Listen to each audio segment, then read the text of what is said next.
the opening theme of the first movement reminds me of the Flintstones theme song.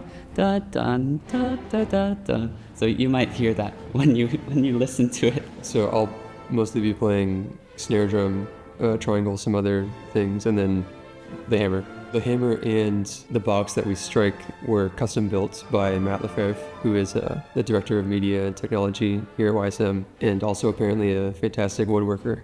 Conducting Mahler is like the most ideal thing for a conductor because Mahler himself was one of the greatest conductors in our history, and he conducted all the repertoire. All symphonic. He even loved chamber repertoire and, of course, opera. This Sixth Symphony, which was from 1903, 1904, that period, is one of the most tragic pieces. It has that title, tragic, but it is one of the most tragic pieces ever written. The first movement is a really almost demented kind of march. I always feel at the beginning of this symphony, he reveals the score that he hears in his head. Because in a way, I think Mahler lived a lot of his life in a certain kind of agony. He was a very difficult person. I think his tender side only really came out when he was around Alma particularly and his children.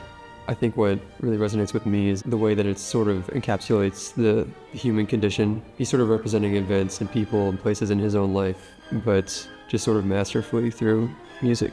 I think that even though those things are specific to him, it can really resonate with a lot of people. Mahler is interesting because he's known for his orchestration. There are 5 oboes. I haven't heard of a single symphony with 5 oboe parts. And same with the string sections. They're these huge sections. I think we have almost all of the Yale School of Music string players playing in this concert. But despite these huge sections, he manages to get this very personal sound. And actually my role as concertmaster kind of amplifies this. In a lot of his symphonies, he'll have a concertmaster solo, and that's the big deal.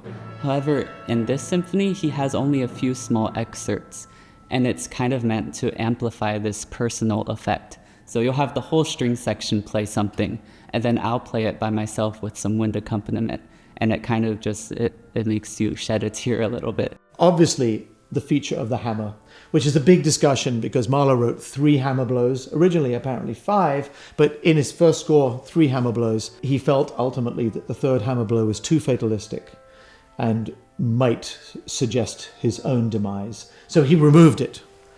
So we have to decide, are we going to do the 3rd hammer blow or not? You have to be there to find out.